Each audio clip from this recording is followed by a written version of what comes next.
자, 분위기를 좀 바꿔보겠습니다. 결혼을 앞두고요. 이런저런 이 갈등 조절할 것도 있지만 이런 일까지 벌어진다면 여러분은 어떻게 생각하시겠습니까? 이인철 변호사님. 예비 신랑 신부가 있었는데 네. 굉장히 사이가 좋았어요. 그래서 2년 동안 알콩달콩 이제 연애를 했습니다. 네. 그래서 이제 2년이 지나니까 이제 부모님한테 인사드리러 찾아오잖아요. 그 아하. 남자가 이제 예비 신랑이 이제 예비 신부 집에 놀러 왔어요. 놀러 와서 이제 오선도선 얘기도 하고 다 마음에 들었어요. 근데 네. 이들 그 예비 신랑 신부는 한 번도 싸운 적이 없어요. 너무 세상에. 잘 맞는 와. 겁니다. 그래서 이제 결혼해야겠구나 이렇게 생각했잖아요. 네. 근데 이제 문제는 어디서 발생하느냐? 화장실에서 발생하게 됩니다. 이 예비 신랑이 네. 이제 화장실을 딱 갔는데 네. 이제 뭐 손을 씻고 이제 수건을 딱 쓰려고 하는데 수건에 뭔가 이상하게 써 있는 거예요. 뭘까요? 뭐지? 어디 찜질방. 네. 이상하다. 뭐 기념품을 받아왔나? 뭐 그렇게 할 수 있잖아요. 네. 그래가지고 한번 그 수납장을 열어봤더니 네. 그 수건들에 다 무슨 찜질방, 사우나가 다 적혀 있는 거예요. 아하. 거기서 몰래 가져온 거죠. 그래서 이 남자가 충격을 받았겠죠. 아하. 와, 그래서 충격을 받아서 딱 나왔는데 네. 이게 뭔가 이상하다 해서 이제 그릇을 보게 됐어요. 네. 집에 있는 그릇을 보니까 그릇에 또 상가 써 있는데 네. 어디 중국집 이렇게 다 써 있다고 아이고. 합니다. 그러니까 결국에는 그러니까 예비 그 장모죠. 예비 장모님이 막 사우나 갈 때마다 하나씩 가져오고 찜질방 갈 때마다 가져오고 또 중국집에서 배달시키면 또 아하. 반납 안 하고 다 이렇게 집에다가 네. 쟁여놓았던 것 같습니다. 그래서 네. 이 남자가 충격을 받아가지고 안 되겠다. 파혼을 통보한 그런 사건이었습니다. 파혼을 통보해요? 네. 아니, 찜질방 사우나 수건과 중국집 그릇을 보고 안 되겠어? 나 도저히 결혼 못하겠어. 파혼하자 선언했답니다. 김동철 교수님 이거 어떻게 봐야 됩니까? 이게 이제 이렇게 봐야 될 것 같습니다. 이게 도덕성, 정직성이 네. 아주 투철한 청년이다. 이렇게 이제 봐야 될 것 같은데요. 이제 기질적 성향에 관계된 부분들입니다. 네. 이게 사실 저희들 보면 뭐 작은 수건, 네. 뭐 사실 그릇 한두 개쯤 있는 집도 있지만 이제는 그렇지는 않지만 저희 집에 하나 있었던 것 같아요. 네네네. 그랬던 것 같은데 네. 사실 이런 것들이 큰 문제로까지도 하는 이제 그 효과가 심리적 효과가 있습니다. 네. 자, 도덕성 각인 효과라고 하는데 네. 이 도덕성 각인 효과는 약간의 강박처럼 돼 있어요. 네. 절대로 나쁜 짓을 하지 않는다. 밤 12시, 1시가 넘었는데도 도로에는 아무도 없는데도 길을 건너지 않습니다. 아하. 파란불이 켜져야 건너갈 수 있습니다. 네. 자, 그런 것처럼 오랜 학습을 통해서 이 사람은 상당히 정직한 것들을 배웠던 것 같아요. 아하. 자, 그런데 이제 봤더니 수건도 그렇고 네. 그릇도 그렇습니다. 네. 그럼 파혼까지 할 필요 있느냐라고 생각을 하지만 네. 어머니의 습성, 네. 어머니의 생활 패턴 교육은 네. 딸에게 고스란히 갔을 거라고 믿었던 거죠. 아하. 그렇기 때문에 나는 이 여성과 결혼하면 네. 나도 아마 그렇게 될 것이다라고 하는 아마 네. 두려움이 상당히 있었던 것 같습니다. 근데 예비 신랑이 대체 저렇게 충격을 받았을까요? 평소 성격이 어때요? 이 예비 신랑 어떤 사람이에요? 성격이 홍수민 아나운서. 네, 평소에 들어보니까 뭐 가정적이고 정직했고요. 가정적이 않은 남성이 어디 있어요? 다 남성 여기 계신 분 다 가정적인 것 같은데 네 말씀하시죠. 그리고 네네네. 어른들한테 또 싹싹했다고 합니다. 아하. 게다가 뭐 지갑을 주우면 그대로 찾아줄 아니 정도로 지갑 주면 안 찾아주는 사람이 어디 있어요? 다 찾아주죠. 네 말씀하세요. 네네.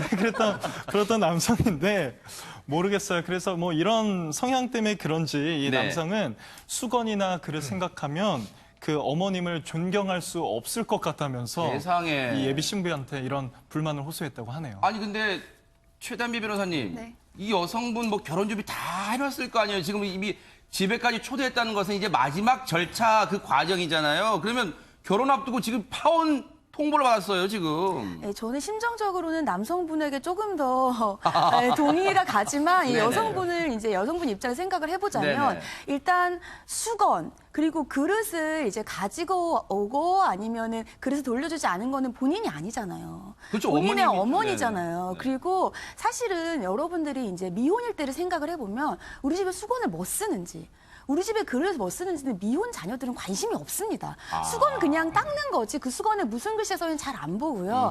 물론 중국집 그릇은 조금 의아해요. 왜냐면 좀 생긴 게 달라서. 근데 네네. 그렇지만 보통 그릇 같은 경우는 네. 내 엄마가 주는 거 그냥 빨리 먹고 나오거나 집에서 밥을 잘 안 먹으니까 집에서 주부들은 그런 거 신경 쓰죠. 빨래도 하고 설거지도 하니까. 근데 미혼의 자녀들은 집에서 집안일을 잘 안 하기 때문에 자신은 그렇게 특별하게 인지를 못했을 수도 있다 이런 네. 생각을 하고 두 번째로 말씀하신 것처럼 이것이 이제 결혼 단계로 갔기 때문에 네. 이것을 남성 입장에서는 굉장히 중대한 문제라고 생각했을 수 있어요. 하지만 파혼까지 극단적인 선택을 하기 전에 그러니까 결론을 내기 전에 아하. 이 여성분과 얘기를 좀 나누고 이런 부분을 너는 문제가 아니라고 생각을 하느냐 하고 문제를 해결할 수 있는 방안이 있었는데 그 결혼을 준비하는 과정에서 해결하는 방안을 거치지 않고 네. 바로 파혼을 통보한 것에 대해서는 네. 여성분도 굉장히 좀 신뢰감이 깨지고 네. 당황스럽다고 생각을 했을 수 있다고 생각합니다. 아하.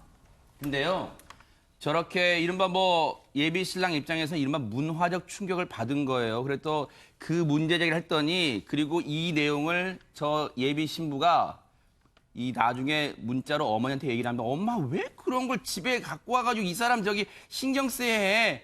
아유 그거 신경 쓰였다니. 아유 알았어. 내가 다 치웠다고 말해줘라. 했는데 그렇게 통보를 했답니다. 파혼 통보를 했답니다. 이인철 변호사님 남성의 입장이 좀 이해가 됩니까? 어떻습니까? 저는 좀 이해가 될 것 같아요. 그래요? 우리 조상들의 명언이 있잖아요. 바늘 도둑이 소독된다. 이게 엄밀히 말하면 범죄입니다. 뭐 한두 개 정도 실수로 가져온 거를 뭐 범죄로 할 수 없겠지만 계속해서 수십 개 가져온 거 절도죄예요. 아니 네. 그 사우나하고 중국집이 얼마나 큰 손실을 입었겠습니까? 네. 그리고 우리가 이제 결혼할 때만 저 사람이 좋은 사람인지 안 좋은 사람인지 어떻게 보면 되는 줄 아세요? 그 네. 사람의 아버지하고 어머니를 보면 돼요. 그러니까 아들 같은 경우는 아버지를 보면 되고 부전자전. 그 딸 같은 경우는 어머니를 보면 됩니다. 거의 맞다고 보시면 돼요. 이 가정교육이 굉장히 중요하거든요. 네. 그러니까 이 남자도 그런 거 아는 거예요. 아, 지금 굉장히 지금 자기의 그 여자친구는 굉장히 좋은 사람이지만 언젠가 저렇게 될 수 있다. 예를 들어서 계속 살고 있는데 집에서 계속해서 중국집 그릇이 나온다고 생각해 보세요. 얼마나 충격받았겠습니까? 그래서 미리 사전에 그냥 이런 결혼 안 하는 게 낫겠다. 그래서 파혼을 통보한 것 같습니다. 그런데 이 예비 신부가요. 예비 신부 지금 속상해요. 그래서 이런 글을 남겼어요. 엄마가 몇 개 챙긴 게 맞긴 할 거다. 지금 이 말은 뭐냐면 확실히 모른다는 거예요. 어떻게 자기 집에 있는지 엄마 집에 있는지. 그 말은 뭐냐면 지금 우리가 여기서 저 어머니께서 예비 신부 어머니께서 찜질방 가셔가지고 그 수건 하나 몰래 가져왔다고 단언할 수 없다는 얘기예요. 혹시라도 그럴 수 있잖아요. 10번 가면 수건 한 장 무료로 드립니다. 그런 찜질방 있을 수 있잖아요. 그리고 중국집도 10번 오시면 그릇 하나 드립니다. 그럴 수 있잖아요. 그런 데서 받아올 수 있잖아요. 제가 이렇게 좋게 생각할 수 있잖아요. 그런데 남성은 이렇게 존경 못하겠어. 파혼하자 이렇게 했답니다. 물론 김주환 의원님 지금 상황은 모르는 거예요. 저걸 그냥 훔쳐 가져왔는지 서비스를 받은 건지 답례로 받은 건지 상황은 모르겠습니다만 남성은 상당히 충격을 좀 받은 것 같습니다. 지금 저 모습에. 예, 상당히 충격을 받았 네. 것 같은데요. 우리 이제 이인철 변호사님 말씀처럼 여러 번을 했으면 이게 상습적인 절도거든요. 네. 그러니까 한 번의 절도 같은 경우는 형이 약하지만 상습 절도는 이제 형이 셉니다. 근데 문제는 뭐냐면은 혹시 사모님하고 같이 사우나 가보신 적 있으십니까? 아하, 싸우러 가진 않고 사우나에 그렇죠. 네, 목욕하러 가죠. 네, 네. 예, 사우나에 가보시면요. 죄송합니다. 네, 네, 썰렁한 농담이었습니다. 가보시면은 네, 네, 네. 남자들은 수건을 안 주는데 여자분들은 입장할 때 수건을 줍니다. 아하. 왜냐하면 이게 나중에 여러 개가 오면 이제 분실의 염려도 있지만 수건을 여러 개 쓴다 뭐 그런 얘기도 있더라고요. 네. 근데 요즘 같은 경우 이제 결혼식장에 가보면은 네. 답례품으로 수건을 주는데 제가 못 봤어요. 아하. 그러니까 결국은 어머님 입장에서는 수건은 사기도 좀 어려울 수도 있고 네. 또 여러 가지 무심결에 갖고 올 수도 있고요. 네. 사실 이게 수건값이 얼마 된다는 게 아니라 이게 있다 보니까 자기도 모르게 갖고 오는 경우도 있습니다. 여성분들 네. 씻고 나서 그 다음에 수건을 버리지 않고 하다 보니까 옷 속에 네. 넣어서 갖고 오는 경우도 있고 네. 사실 저는 별로 큰 죄라고는 생각을 안 했었는데 오늘 새롭게 생각을 해봐야 될 것 같습니다. 네. 그다음에 짜장면 그릇 같은 네네네네. 경우도 거기에 보통 음식 배달원이 갖고 가거든요. 네. 근데 얼마나 오랫동안 안 갖고 갔으면 그분이 보관하다가 보니까 이렇게 했겠다라는 생각이 듭니다. 그렇죠. 그분은. 그렇게 이해할 수도 있는 거잖아요. 네, 그럼. 어머님 네, 그 네, 정황을 네. 다 따져보셔야 되고 네. 그냥 생각해서 배달원이 그릇을 수거 안 했으니까 네. 갖고 있다 연락해도 안 갖고 그러니까 그렇죠. 그러다 갖다 놓은 거예요. 본인 제공 중국집에서 했을 수도 있잖아요. 네, 그럴 그렇죠. 수도 네, 있습니다. 네. 그게. 아하, 그러니까 네. 너무 극단적인 생각을 말고 좀 넓게 생각을 그러니까요. 해보셔야 되는데 좀 자세한 내용은 서로 간에 합의가 필요한 것 같습니다. 바로 이 부분을 최단비 변호사님, 이 여성 예비 신부 입장에서는 아니 좀 너그럽게 보면 안 돼. 내가 잘못한 것도 아니잖아. 이렇게 말할 것도 같아요. 김주환 의원님이 저보다 여자 측 변호인에서 잘하시는 것 같은데 네네. 여자 측 입장에서는 그렇게 생각할 수 있어요. 그리고 아까 말씀드린 것처럼 본인은 엄마가 이것을 왜 갖고 왔는지를 모르는 거예요. 그럴 수도 있겠네요. 중국집에서 안 가져갈 수도 있고 폐업을 했을 수도 있겠네요. 제가 네. 그 생각까지는 못했는데 그러니까요, 네. 그럴 수도 있고 더 중요한 것은 본인이 이거를 그때까지 몰랐다는 거예요. 그리고 이 여성분의 주장 중에 저는 가장 설득력 있는 게 나는 한 번도 그런 적이 없다. 아하. 이 남성분이 그렇게 장시간 이 여성분과 연애를 하고 결혼까지 결심을 했으면 이 여성분의 성품을 알았을 거예요. 맞아요. 네. 이 남성이 그렇게 정직한 성격이고 이 예비 장모님의 이런 것들도 그냥 넘기지 못하는 분이면 이 여성분과 그렇게 장기간 연애를 하고 데이트를 하는 동안 그 여성이 조금이라도 이러한 행동을 보였으면 인지를 했을 겁니다. 그렇기 때문에 사실은 결혼은 여성과 남성의 결합이지 뭐 우리는 소위 사회적으로는 가족과 가족의 결합이라고는 하지만 진짜 결혼 당사자는 둘이거든요. 그렇기 때문에 보통 뭐 어머니를 따라한다지만 그건 일반적인 속설의 분이 딸이 다를 수 있어요. 가정폭력이 꼭 대물림되는 건 아닌 것처럼 네. 꼭 다를 수 있거든요. 그렇기 네. 때문에 남성분이 여성을 사랑해서 결혼을 했다면 그 여성을 보셔야지. 네. 그 어머니의 작은 흠은 좀 덮고 그 어머니의 흠을 함께 고쳐나가는 것도 아하. 하나의 해결 방법이 되지 않을까 싶습니다. 이인철 변호사님께 저희에게 실시간으로 전달된 질문 하나 드려볼게요. 실시간 전달됐는 질문이 하나 왔습니다. 뭐냐면 아니 그 예비 신랑 입장에서는 그러면 그 수건을 보고 충격받을 게 아니라 어머님 제가 좋은 수건 하나 다 세트로 바꿔드릴게요. 앞으로는 그거 쓰시고요. 그리고 그릇도요. 던져도 안 깨지는 그런 그릇 다 바꿔드릴게요. 이렇게 했으면 얼마 더 좋았을까 하는 질문이 들어왔습니다. 네. 우리가 이제 가장 크게 이제 갖고 있는 오해가 뭔지 아세요? 네. 사람은 바뀐다, 바꿀 수 있다. 네네. 안 바뀝니다. 이게 아하. 30년, 40년 동안 결혼 안 전에 바뀌네. 뭐 결혼 전에 좋은 습관, 결혼 후에 발견되잖아요. 바꿀 수 있다. 절대 안 바뀌어요. 아하. 이 장모의 이 습관 바꾸기 힘듭니다. 아하. 그리고 제가 최단배 변호사님께 반박할 수 있는데 우리 최 변호사님 남편이 굉장히 훌륭한 분인 거 알고 있는데 네. 자 남편은 정말 훌륭한 분인데 네. 정말로 시어머니가 계속해서 구박한다. 살 수 있겠어요? 아하. 제가 구박할 시어머니가 없어서. 네네. 그러니까 우리 민법에도요 네. 이혼 사유 보면은 이 부부간의 문제뿐만 아니라 이 부부의 직계 존속 즉 시댁 부모님이나 아니면 처가 부모님이 계속해서 괴롭힌다 이 갈등이 네. 심할 경우에 또 이혼 사유로 규정이 되고 있어요. 아하. 이 사건도 마찬가지입니다. 네. 이 여자친구는 정말 좋은 사람이지만 장모가 너무너무 이상하다. 그럴 네. 경우에는 결혼을 안 할 수도 있는 거죠. 아하. 그러니까 이 남자의 심정이 충분히 이해가 된다고 볼 수가 있습니다. 그런데 지금 파혼으로 인해서요. 지금 일단 이 예비 신부의 그 지금 머리가 지금 굉장히 복잡해질 것 같아요. 일단 엄마에 대한 원망도 있을 수 있어요. 엄마 왜 그런 걸 갖다 놔가지고 진짜 속상해 죽겠어. 그것도 있고요.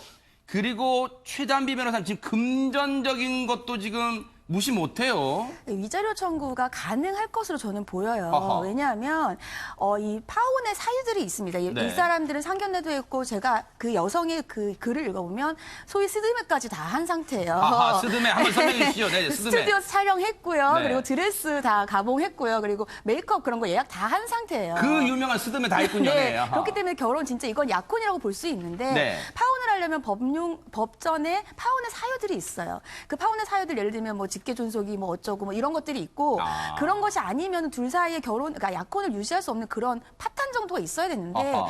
이게 과연 장모님이 이렇게 중국 음식을 배달한 것을 그냥 가지고 있고 이런 것들이 과연 파혼을 할 사유이냐. 아. 그거는 아니라고 보기 때문에 거기에서 네. 발생하는 손해배상은 남편이 해줘야 될 것 같고요. 근데 저는 좀 남편도 이 여성도 너무 속상할 것 같은 게 중국 음식 그를 어머니 가지고 계실 수 있는데 왜 하필 예비 사위가 왔는데 그거를 꺼내셨는지 좀 아하. 보통 예비 사위 오시면 어머니들 막 좋은 걸 안 쓰던 거 막 그러니까요, 네. 벽전에서 꺼내가지고 내거든요. 이게 없어. 이것만 있기 때문에. 네. 그래서 좀 안타깝습니다. 혹시라도 이제 내 사위 될 사람이니까 내 아들처럼 혹시 편한 마음에 하셨을지는 모르겠습니다만 이인철 변호사님 만약에 위자료 청구 소송을 하게 되면 남자 측도 할 말이 있을까요? 어떻습니까? 남자 측에서는 이렇게 얘기할 수 있을 것 같아요. 우리 법원에서 이제 가장 싫어하는 게 뭐냐면 뭔가 그 범죄적인 행위 이런 거 싫어하거든요. 이 남자분 판사님, 만약에 판사님 같은 경우에는 저렇게 만약에 예비 장모님이 뭐 범죄자라면 결혼할 겁니까? 그럼 판사가 아무 말 못할 거 아닙니까? 난 도덕적으로 완벽한 사람이기 때문에 이거는 못하겠습니다. 그러면 할 말이 없거든요. 그래서 위자료는 지급하지 않아도 될 것 같습니다. 네.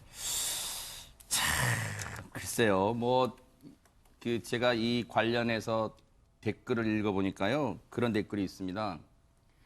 찜질방 사우나 수건 가져왔는데도 저렇게 반응 보였는데 만약에 호텔 수건 갖다 놨으면 정말 더 큰일 났을 것 같다. 이런 지금 댓글도 봤는데 그래서 원만하게 이게요. 이 위자료 청구 얘기까지 나오는 상황이면은 사실은 최단비 변호사님 이거 하나 여쭤볼게요. 이 두 사람 사이는 이제 돌아올 수 없는 강을 건넜다고 봐야 되는 거예요? 어떻습니까, 이 부분은? 남성 같은 경우에는 거의 일방적으로 파혼을 통보한 상태이고 여기에 대해서 뭐 말로 얘기를 하거나 하긴 해결할 의지가 없어 보입니다. 아이고. 그렇기 때문에 아마 돌아올 수 없는 강을 건넜다. 아이고. 그러니까 더 이상 약혼을 유지할 수 없는 상황으로 보이네요. 네. 참 뭐 두 사람이 글쎄요 극적으로라도 마음을 고치고 두 사람만 서로 생각하고 바라보면 뭔가 해법이 나올 법도 한데 또 이걸 남의 집 일에 쉽게 또 제가 감나라 배나라 할 수는 없기 때문에 참 안타깝다 이런 생각도 해봅니다.